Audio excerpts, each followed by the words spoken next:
هاقول لك على 3 أخطاء بيدمّروا أي حد لسه بادئ في مجال الIT. إزيك؟ تعالَ أقول لك الخلاصة ببساطة ونتعلمها مع بعض من الصفر. لو لسه بتبدأ في مجال الIT فحاول تبعد عن ال3 مصايب دول. أنا لمّا بدأت في مجال الIT من زمان وقعت في كل الغلطات اللي ممكن تتخيلها، عشان كده هاقول لك الكلام اللي جاي ده من قلب التجربة، من قلب المعاناة.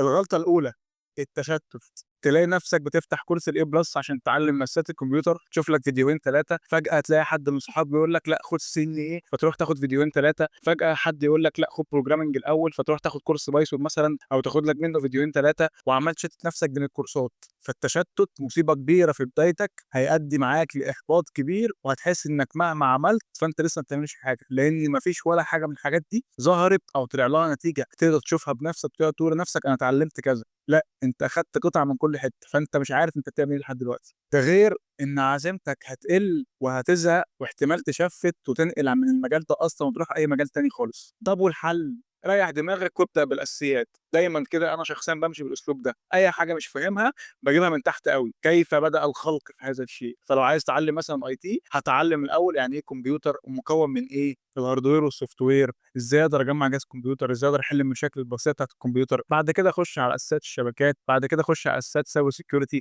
بعد كده أشوف المشاكل بقى المشهورة اللي هاقابلها كل يوم لو أنا هاشتغل help desk أو هاشتغل network engineer أو system admin وهكذا. هامشي واحدة، واحدة، وأمشي بستيبات بسيطة ولكنها ستيبات صحيحة عشان أقدر أفهم الصورة العامة للشغل بتاعي أو المجال بتاعي عامل إيه. الغلطة التانية، المقارنة يا صديقي. هتلاقي نفسك لسه بتبدأ وبتاخد مثلًا كورس الN+ عشان تفهم أساسيات الشبكات وصاحبك بيسرتف CCNA. هتلاقي مثلًا بتبدأ تتعلم أساسيات الكمبيوتر وإزاي الكمبيوتر بيشتغل وصاحبك بيفُك وبيركّب وعنده خبرة سنين وشغال وبيلعب بالرامات لعب وبيلعب بالCPU وبيلعب بالأجيال وبيلعب بمكونات الmotherboard لعب. فأنت ما تقارنش نفسك بحد، كل واحد وليه ظروفه، كل واحد وليه بدايته، وكل واحد وليه طريقه، وكل واحد وليه حكايته. أنت بتظلم نفسك لمّا تقارن النهارده بتاعك ببُكرة بتاعه. هو الراجل ده ما وصلش للحتّة دي غير لمّا قعد سنين أو قعد شهور على ما يتعلّم وعلى ما يفهم وعلى ما يوصل لحتّة إن هو بمجرد النظر يعرف نوع الرامات إيه، يعرف المشكلة في الشبكة إيه، يعرف المشكلة في الsecurity إيه، يحل الكمبيوتر ده إزاي. قعد فترة طويلة، أمّا أنت لسه بتبدأ، فما تقارنش نفسك بيه. خلّيك في نفسك وخلّيك في ورقتك وركّز على اللي في إيديك دلوقتي، حاول تجيب آخرك فيه عشان لمّا توصل تبقى زيه وتبقى أحسن منّه كمان وفي وقت أقل.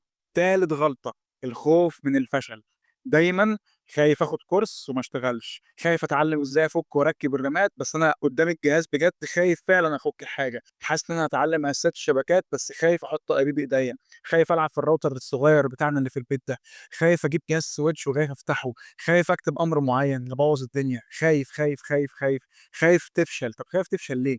أنت مش هتتعلّم غير لمّا تجرّب، ومش هتجرّب غير لمّا تتجرّأ. ومش هتتجرأ إلا لمّا تقول لنفسك أنا لازم أبدأ دلوقتي. فعادي كلنا بلا استثناء ما بنتعلمش من النجاح على فكرة، بنتعلم من الغلط. فكل ما هتغلط، كل ما هتتعلم، كل ما يبقى عندك خبرة، كل ما في المستقبل هتحصل لك مشاكل أكتر وأكبر، فهتعرف تحلها بشكل أسرع. وهو ده الفرق بين الشخص الناجح في شغله واللي عنده خبرة حقيقية، وبين الشخص اللي بياخد كورسات وبياخد تدريبات وخلاص. لأ، الخبرة بتيجي من التجربة، والتجربة بتيجي من الجرأة. والجرأة بتيجي من إنك تبدأ وخلاص، ما تفكّرش في حاجة مرّتين، ما تخافش من الفشل أبدًا. ال3 غلطات دول طبيعيين جدًا لو لسه بتبدأ في مجال الIT، فلو بتعمل حاجة منهم ما تبقاش قاسي على نفسك وما تبقاش رخم على نفسك. لأ عادي كلنا عملنا كده في يوم من الأيام وكلنا هنعمل كده في يوم من الأيام. هدّي نفسك وهدّي أعصابك، ركّز في اللي أنت بتعمله دلوقتي. آخرك تفكّر في النهارده هاعمل إيه وتفكّر في بُكرة هاخطط له إزاي.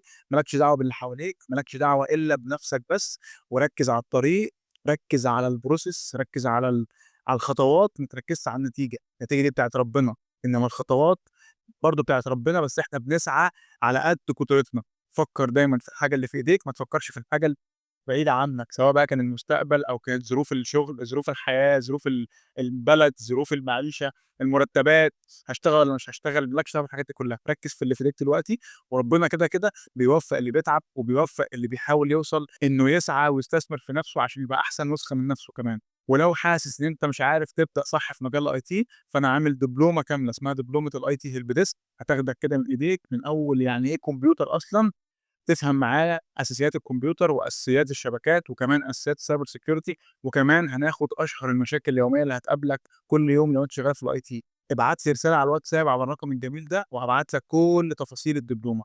لحد هنا وكفاية، ما تنساش تصلي على النبي. اشوفك على خير. سلام.